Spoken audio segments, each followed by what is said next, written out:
Magandang araw sa inyo. So noong mga nakaraang linggo ay natalakay na natin ang pang-unang linggo ng Most Essential Learning Competency ng Mathematics Grade 9, first quarter. So ngayon naman, ang focus natin ay pangalawang linggo naman. So sa ngayon, ang tatalakayin natin ay solving quadratic equation by completing the squares. Medyo komplikado ito pero alam ko na kapag nakinig tayo, nag-pay attention tayo, makukuha natin to at mapagtatagumpayan. Sa screen, sinasabi dyan na ang quadratic equation ay pwedeng ma-solve ng apat na to.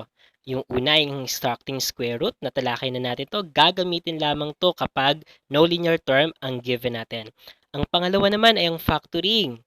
Kailan ba ginagamit to? So ginagamit lamang to kapag ang left side ng ating quadratic equation in standard form ay factorable. At meron tayong mga problem na pwedeng ma-solve ng factoring at the same time extracting square root. Ito ay yung mga problem na kung saan ang quadratic term at ang constant term ay perfect square number at ang operation between them ay subtraction. At since tapos na tayo dun sa dalawa, ngayon ang focus natin ay ang completing the squares. So kapag sinabi natin completing the squares, ito ay pwedeng makapag-solve ng lahat ng klaseng quadratic equation. Okay, though all quadratic equations can be solved by completing the squares, it is advisable to use this when the left side of the given quadratic equation in standard form is not factorable or it is a prime trinomial. So bakit? Ibig lamang sabihin dito na kapag ang given problem ay kayang isolve by extraction of roots, gamitin iyon. Kapag kayang by factoring, gamitin ang by factoring. I-reserve natin ang completing the squares kapag hindi kayang isolve ang problem ng dalawang naunang pamamaraan. Ito ay medyo komplikado pero alam kong makakaya natin. So tara, mag-review tayo ng mga kakailanganin natin dito sa prosesong to. Okay, so since medyo komplikado ang lesson natin which is solving quadratic equation by completing the square, mag-review muna tayo ng mga importanteng skills na kakailanganin natin. So una, ito yung i-review natin. So una, dapat ay alam na natin kung ano ang standard form ng quadratic equation. So ito ang standard form ng quadratic equation natin. Ax squared plus bx plus c is equal to 0. And then dito sa standard form na to, ang a natin, ang numerical coefficient ng ating quadratic term, ang b naman ay numerical coefficient ng linear term, at ang c ay constant. So dapat magaling na tayong kumuha ng kung ano ang value ng a, ng b, at ng c natin. Okay, so sa discussion natin ay napaka-importante ng value ng b. Kung bakit? Sapagkat ito ang kakailanganin natin para makomplete natin ang square or magawa nating perfect square trinomial ang binomial. Okay, so eto, ang first skill natin, finding the value of, so b over 2 square. So take note, this is b, not 6, b. B over 2 square. Yan ang expression na i-evaluate natin. And then, we will find the value of that expression when b is 2, 3, and 5. Okay, number 1 tayo. So, if b is equal to 2, so we have this one as the expression. So, ito yung blanco, yan yung lugar ng b natin. So, ang number 1 natin, ang b natin ay equals to 2. So, ilalagay natin dito ang 2. And then, evaluate na natin or simplify na natin yan. 2 divided by 2, we have 1. And then, may square tayo doon. So, sulat natin. And then, ang 1 square, that is 1 times 1. Ang 1 times 1 ay 1. So, ibig sabihin, ang value ng expression na b over 2 square, where b is equal to 2, is equal to 1. Okay, next, ang number 2 natin. So, ang b natin ngayon ay 3. So, etong b, papalitan natin ng 3. So, we have 3 over 2 square. Okay, so dito, hindi na natin siya pwedeng ma-simplify, pero pwede natin siyang isulat na ganito. So, 3 over 2 times 3 over 2. So, bakit natin sinulat na ganyan? Because of the power of 2. So, ibig sabihin, etong base ay pwedeng i-multiply sa kanyang sarili ng dalawang beses. Okay, and then, sa pag-multiply ng fraction, nung elementary kayo, or nung grade 7, tinuro na ito. So, numerator times numerator, denominator times denominator. So, 3 times 3, 9, and then 2 times 2, 4. So, ibig sabihin, ang 9 over 4 ay ang expression na ng ating b over 2 square kapag ang b natin ay 3. Okay. Next naman ay ang number 3 if b is equal to 5. So, ang b natin ay 5. So, dito sa place na to, ilalagay natin ang 5. And then, same doon kay number 2. So, 5 over 2, ano na siya? Lowest term na siya. So, ang gagawin na lang natin dito ay imumultiply natin sa kanyang sarili because of the squares. Okay, then 5 times 5, 25, and then 2 times 2, 4. Okay, so ibig sabihin ang expression natin for number 3 ay may value na 25 over 4. Ayan, handa na kayo sa first skill natin. Okay, second skill tayo. So ang second skill na kailangan nating maintindihan, na kakailanganin natin sa lesson natin ngayon ay ang combining fraction or rational numbers. So pag sinabi natin combining, that is addition or subtraction fraction. Okay, so ang una natin ay ito, 1/3 plus 1. So paano natin ito i-solve? So una, i-rename natin. So 1/3 plus, kapag 1 ang isa sa addends natin, ang pwede natin gawin, ibabatay natin yung 1 dito sa denominator. So, pwede nating isulat ang 1 ng 3 over 3. Okay, bakit 3 over 3? So, 3 over 3 kasi, ang 3 divided by 3 is equal to 1. So, ang value ay pareho pa din, pero nag-iba na yung hitsura niya. Bakit 3 over by 3? Kasi, i-add natin siya sa 1/3. Ang denominator nung unang addend natin ay 3. Kaya dapat 3 over 3 ang ating pagkaka-rename ng 1. Okay, next nyan, naging ng similar fraction. So, isa pa yan sa dahilan para maging similar fraction ang ating problem. Sapagkat kapag similar fraction ito, ang gagawin lang natin ay i-add lang natin ang numerator at kokopyahin ang denominator. So, 1 plus 3, 4, and then ang denominator na 3 ay copy lang. So, 4/3. So, kapag inad natin ang 1/3 plus 1 ay 4 over 3.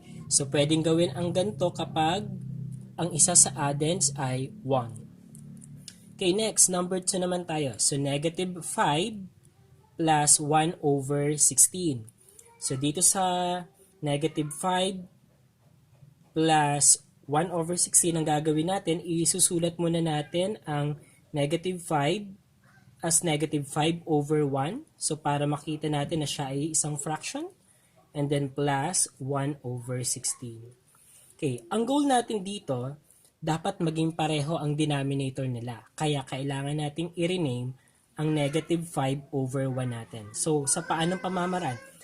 So, i-consider natin ang denominator. Ang denominator ng isa ay 1. Anong number ang pwedeng i-multiply kay 1 para maging 16 at pumareho dito sa pangalawa nating denominator? So, ang i-multiply natin dyan ay 16.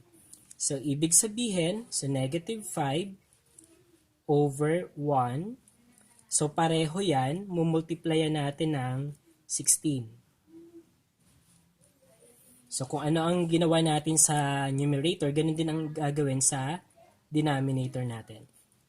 Negative 5 times 16 ay negative 80. And then, sa denominator naman natin ay 16. And then, copy yung pangalawang addend.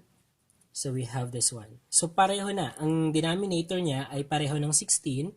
So, similar fraction na siya. Ang gagawin na lang natin ay i-operate natin yung nasa numerator. So, negative 80 plus 1. So, addition of signed numbers.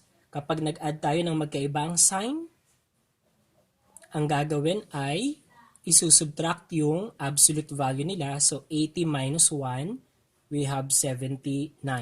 At kokopyahin natin ang sign ng number na may higher absolute value. Ang may mataas na absolute value ay ang negative 80. So ang sign niya ay negative, kaya negative 79 over 16. Okay. So yan na ang ating sagot. Okay, next, number 3 naman. So we have negative 3 over 2 plus square root of 17 over 2. Okay, mapapansin natin na pareho na ang kanilang denominator. So medyo madali-dali ito. Kaso ang problem natin, may square root. So may radical sign tayo. Okay, ang gagawin dito ay, yun lang, pagsasamahin lang natin. So ang denominator ay 2 and then negative 3 plus square root of 17. Yan na ang magiging sagot natin. So, eto naman kasi, ang 17 natin ay ano na, reduced form na. Wala nang factors ang 17 eh. Prime na siya. Kaya okay na nasa loob siya ng square root. Hindi na siya mai-extract pa. Ayan. So, pinagsama lang natin yung numerator as negative 3 plus square root of 17. Hindi pwede itong gawing 20 kasi ito radical, hindi sila like radicals. Okay, so third skill na kailangan din nating matutunan ay ito, transforming perfect square trinomial to its corresponding square of binomial. So ito ay naituro sa grade 8 K-12 program. Okay, so ito, so since ang mga given natin ay perfect square trinomials na, so ang number 1 natin na x square plus 1 half x plus 1 over 16 ay perfect square trinomial. Ang number 2 natin ay x square minus 3x plus 4 over 9, perfect square trinomial yan. Ang x square plus x plus 1 fourth ay perfect square trinomial. So since siya ay perfect square trinomial at ito ay magiging parte ng solution natin sa solving quadratic equation by completing the square. Kaya kailangan natin maintindihan itong bagay na to. Okay? So, para maging square of binomial yan, ito. Una, sign ng middle term natin. So, ilalagay natin. So, ang sign ay negative. Ito naman ay positive. So, siya yung magiging sign ng ating mga square of binomials, corresponding square of binomials. Okay, next naman, ang first term ng square of binomial natin ay manggagaling sa factors ng first term. So, x square, ang square root niya ay x. So, dito ay x. Okay, and then, kukunin din natin ang square root ng last term. So, 1 over 16. So, ano ang square root nito? So, that is 1 over 4. Kasi 1 times 1, 1. 4 times 4, 16. Square root of 1, 1. Square root of 16, 4. Principal square root. Okay, so, eto na ang corresponding square of binomial ng ating number 1. Okay, number 2 naman, square root ng x square, x, square root ng 9 over 4. So, ang square root ng 9 ay 3, ang square root ng 4 ay 2. So, ibig sabihin, eto na ang ating square of binomial ng ating number 2. Okay, so number 3 naman ay square root ng x square, x, square root ng 1/4 ay 1 half. Kasi square root ng 1, 1, square root ng 4, 2. So we have 1 half. So eto na ang square of binomial ng ating number 3. Sana'y nasundan. Fourth skill tayo. So ito ay medyo madalang lang na ma-encounter pero posibleng ma-encounter. So fourth skill natin, rationalization. So ang rationalization ay ito dinidiscuss sa grade 9, mga nasa third quarter yata. Pero still, since kakailanganin na natin siya or posibleng kailanganin natin siya, kaya pahahapyawan ko na lang din. So pag sinabi nating rationalization, it is the process of removing the radical sign in the denominator. So hindi kasi pwede na may radical sign ang ating mga denominator. So gaya nito, 2 over square root of 3, 1 over square root of 2, 1 over square root of 5. So, ang denominator nila ay may mga radical. So, hindi pwedeng ganon. So, may gagawin tayo para maging mawala ang radical sign niyan. So, yun yung tinatawag na rationalization. So, ano ang gagawin? Okay, so dito, kailangan nating i-multiply ang ating problem, okay, ng number na or radicals na kailangan ay mawala or maging perfect square kapag minultiply natin yung radicand. So, for example, 3. So, ang mga perfect square natin ay magsisimula kay 1, and then 4, 9, 16, 25, 36, and so on. So, hanapin nyo na lang yung iba pa. Okay. So, kay 3, ano ang imumultiply natin kay 3 para maging 9? So, 9 tayo kasi hindi pwedeng 4 alanganin kay 4. So, kay 9 tayo. So, anong multiplier natin? So, ang multiplier natin kay 3 para maging 9 ay 3 din. So, ibig sabihin, kailangan nating i-multiply ang numerator at denominator ng original rational expression natin by square root of 3 over square root of 3. Pag minultiply na natin yan, so ito na. So, numerator times numerator, denominator times denominator. So, 2 times square root of 3 ay 2 square root of 3. Ganyan ang mangyayari sa kanya. And then, square root of 3 times square root of 3 ay square root of 9. And then, simplify natin. So, 2 square root of 3, copy. And then, ang square root of 9 natin ay 3. So, eto na ang simplified answer natin. So, mapapansin nyo, wala nang radical sa denominator. Ayan. Okay, so number 2 tayo. So, ang 1 over square root of 2 natin ay imumultiply sa anong radical numbers? Okay, so 2. So dapat kapag minultiply natin ang 2, ay magkakaroon tayo ng result na 4. Okay, so anong number yon?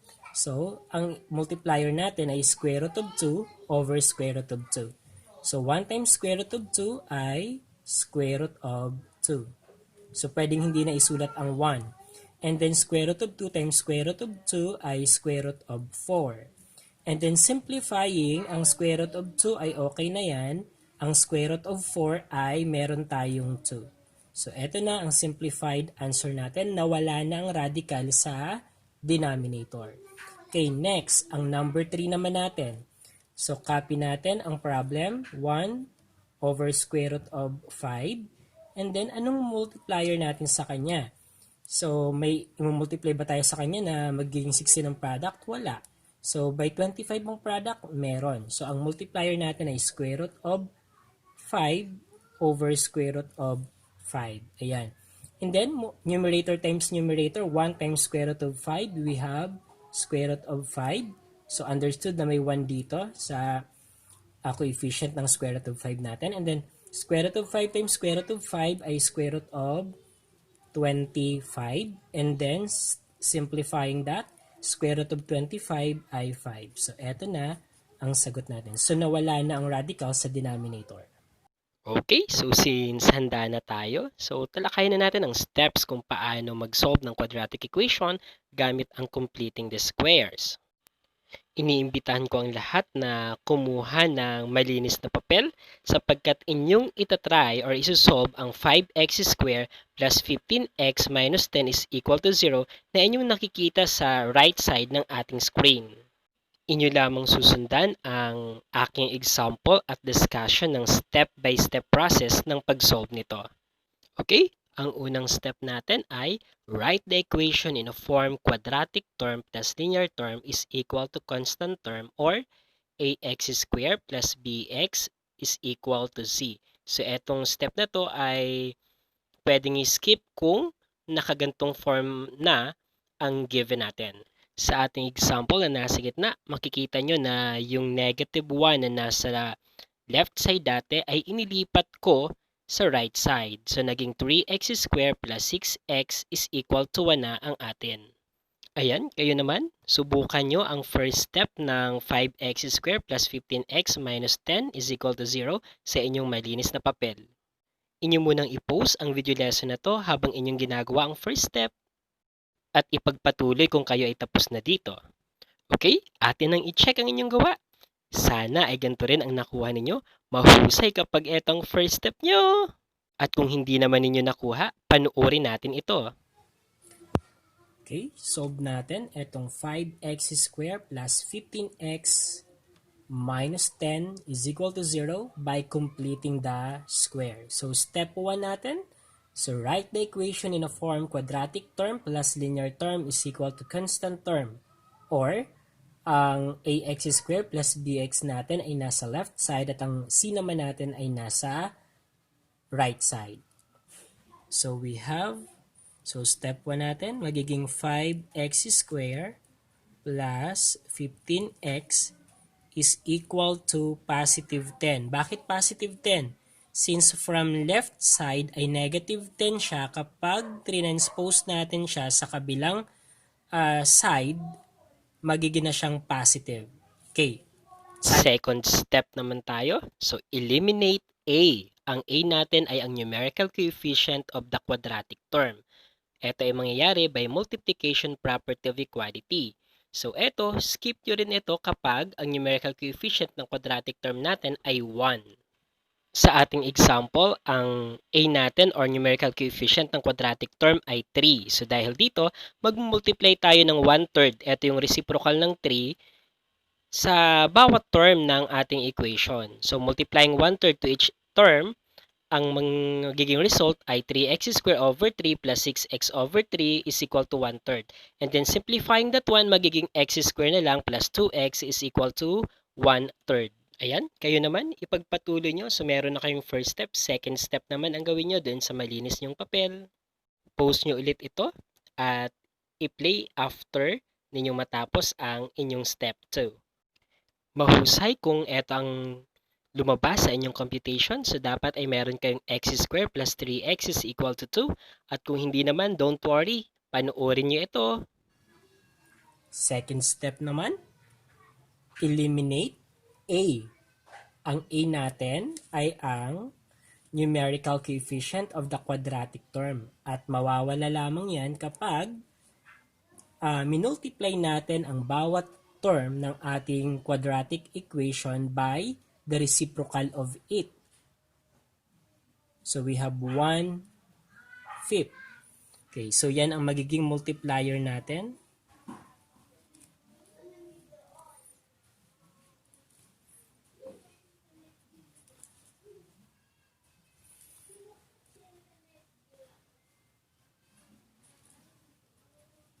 Okay. And then simplify natin, magiging 5x squared over 5. Ito naman magiging 15x over 5. And then ito naman magiging 10 over 5. And then continue simplifying. 5 divided by 5 ay 1 times x squared na lang. And then 15 divided by 5, we have 3. So times x, 3x na lang. And then 10 divided by 5, we have 2. Okay? Step 3 naman tayo. So, eto, complete x squared plus bx to make it a perfect square trinomial by adding b over 2 square as the third term. Add this also to the constant term at the right. Sa example ko, makikita nyo na ang nasa left side ay binomial na lang, x squared plus 2x.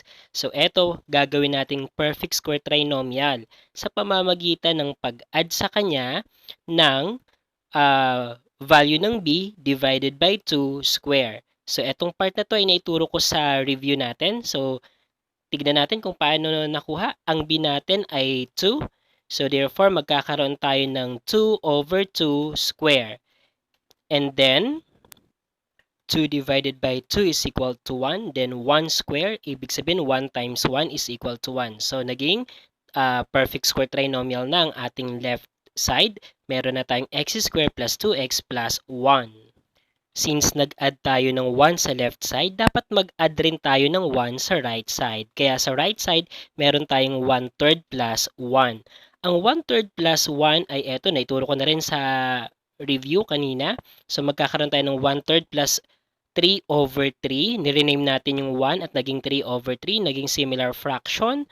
So add na lang yung numerator, 1 plus 3 ay 4, then copy the denominator which is 3. So meron tayong 4/3 sa right side ng ating equation. Ayan, kayo naman, post nyo muna to at gawin ang third step sa inyong malinis na papel. And then continue or play kapag okay na. Okay, check na natin. So sana nakuha nyo ang x squared plus 3x plus 9/4 is equal to 17/4. At kung hindi nyo naman nakuha, panuorin natin ito. Next naman, step 3 tayo. So from step 2, meron tayong x squared plus 3x is equal to 2. So mapapansin na natin na ang ating nasa left side ay binomial na lang. So etong binomial na to ay gagawin nating trinomial, perfect square trinomial. That's the step 3, kaya tayo nasa completing the square. Okay, paano siya magiging perfect square trinomial? So, magiging perfect square trinomial siya kapag mag-a-add tayo ng b over 2 raised to the second power. So, sana naalala nyo, sa review natin ay tinalakay ko yon. So, dito ang b natin ay ang 3. Yan ang b natin. So, ibig sabihin, mag-a-add tayo dito ng 3 square. Okay. So, compute natin. So, ang b natin ay 3. And then, constant ang 2 natin. And then, square. Yan ang dadagdag natin or i-add natin dito saka dito. Okay.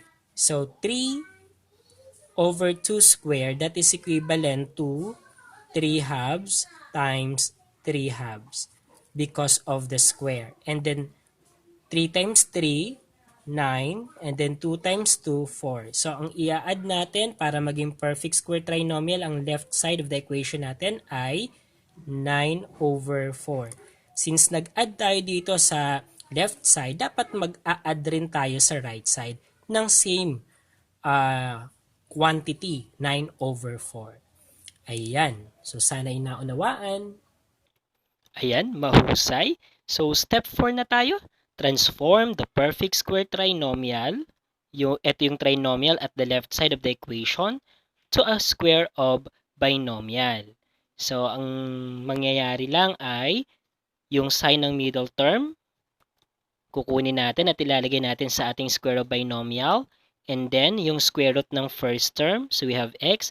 And then, yung square root ng third term doon sa trinomial natin. So, meron tayong 1. And then, copy lang natin kung ano yung sum nung nasa right side natin.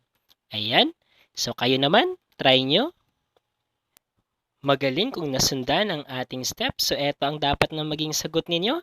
So, meron tayong square of x plus 3 halves is equal to 17/4. At kung hindi nyo naman nakuha, don't worry. Eto, panoorin nyo ang video. Step 4 tayo. So, since naging perfect square trinomial na ang ating left side of the equation, i-transform na natin siya into a square of binomial. So, paano na ba magiging square of binomial ito? So, tinuro ko din ito sa review natin. So, kukunin ang sign ng middle term. So, we have plus.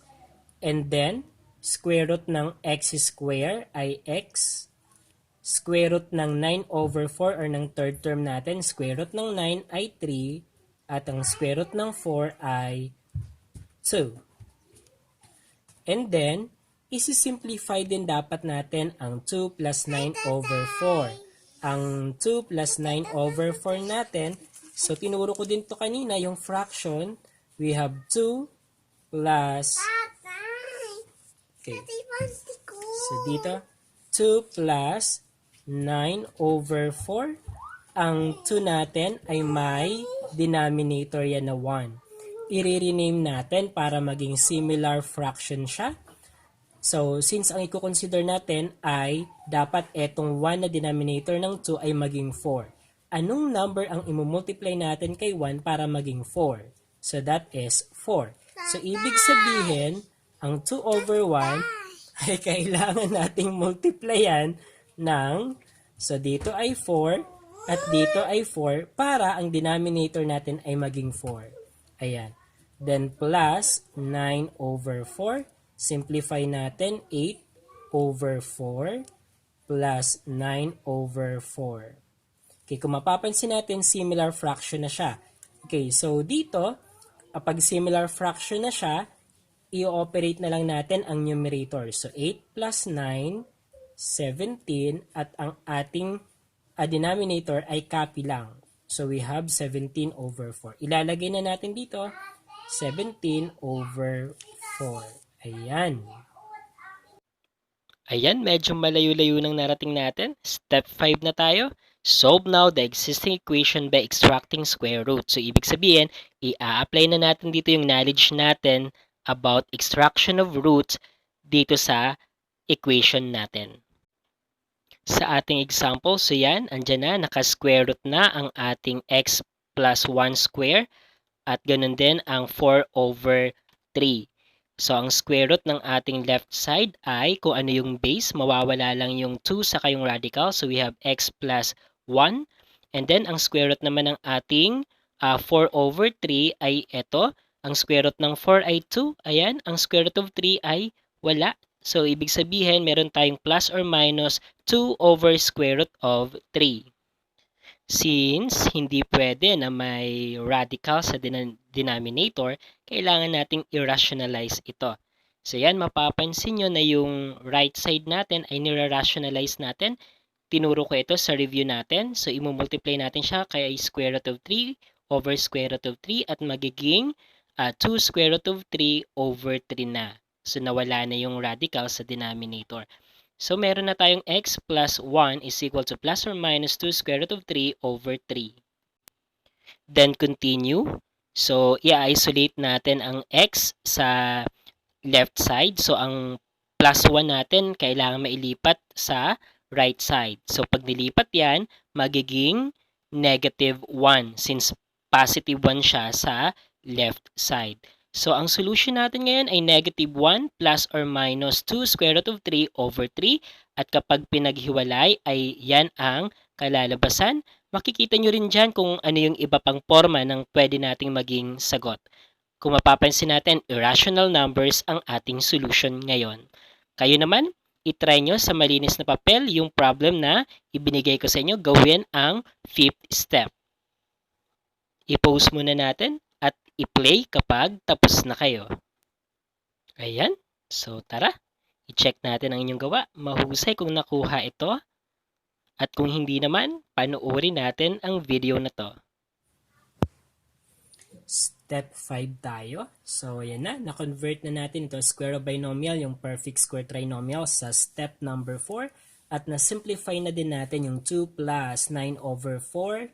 So, that is combining fraction or fraction in the whole number. So, we have 17 over 4. Next na ay kailangan na nating remove ang square.